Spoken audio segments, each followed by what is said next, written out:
The USS Constellation, one of 3 US carriers in the Gulf. Its aircraft have flown more than 30 strike sorties since Monday night. The target, Iraqi surface-to-air missiles and elite Republican Guard positions protecting the southern approaches to Baghdad. The air campaign is to break the will of Saddam Hussein's most loyal fighters. On the outskirts of the city, British troops are securing the western flanks, waiting for their next orders. The goal is to get humanitarian aid inside the city and wear the Iraqi military down. It's looking more and more like British troops will have to go in. Saddam Hussein defended Qasr with 120 men.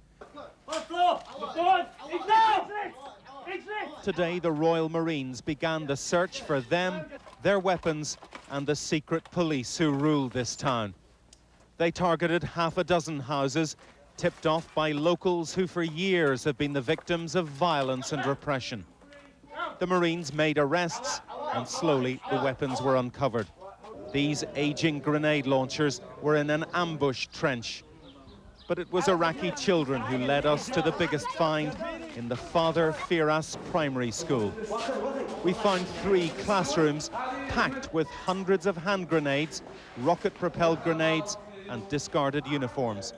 The Iraqi troops had disappeared into the civilian population. Saddam is the national role model for these children, but their education comes second to the weapons he hides in their schools, hospitals, even mosques. As the house-to-house searches intensified, an informer told Marines where to find 4 Iraqi soldiers. He described them as a colonel, 2 captains, and a major. The Marines took them away for questioning. But what these locals want most now is water, food, and medicine.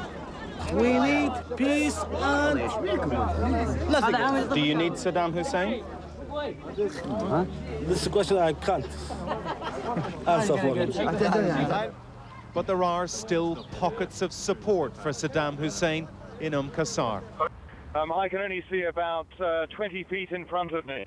And all the tanks and armored vehicles, they're in just a swirling haze of sand.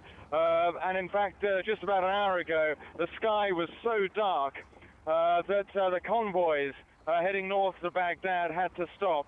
We've had a couple of bad sandstorms in Kuwait, but nothing quite like this. The winds are ferocious. If I move, I'm at the moment talking to you huddled behind a vehicle. I only just have to move a fraction and you'll hear just the way it is blowing through here, making any kind of operation difficult. Certainly helicopters in this particular sector are not able to fly. And I mean, along the desert floor, they're just sort of rivulets of sand blowing forward. So Gavin, from what you say, visibility must be almost zero? Yeah, visibility is pretty close to zero. As I say, I can occasionally see about 20 feet in front of me, but on the whole not. I've never seen anything like this. I mean, at the moment in fact, at the moment it's white out. I can't see anything. Even the vehicle close to me, I can't see anything, and my mouth is now full of sand whilst I'm talking to you, just to give you an idea of just how bad it is. Now, Gavin, this obviously increases the danger that units could become separated. We saw it earlier when the logistics unit got separated from the convoy and then were captured and, of course, showed up then in Baghdad. Are the supply units keeping up with you, or is it impossible now in these very, very difficult weather conditions? No, it's become very, very dangerous. The unit I was with this morning say they spotted 12 Iraqi regulars with RPG rockets, and they fear that particularly in this weather, and as the logistical tail gets longer, that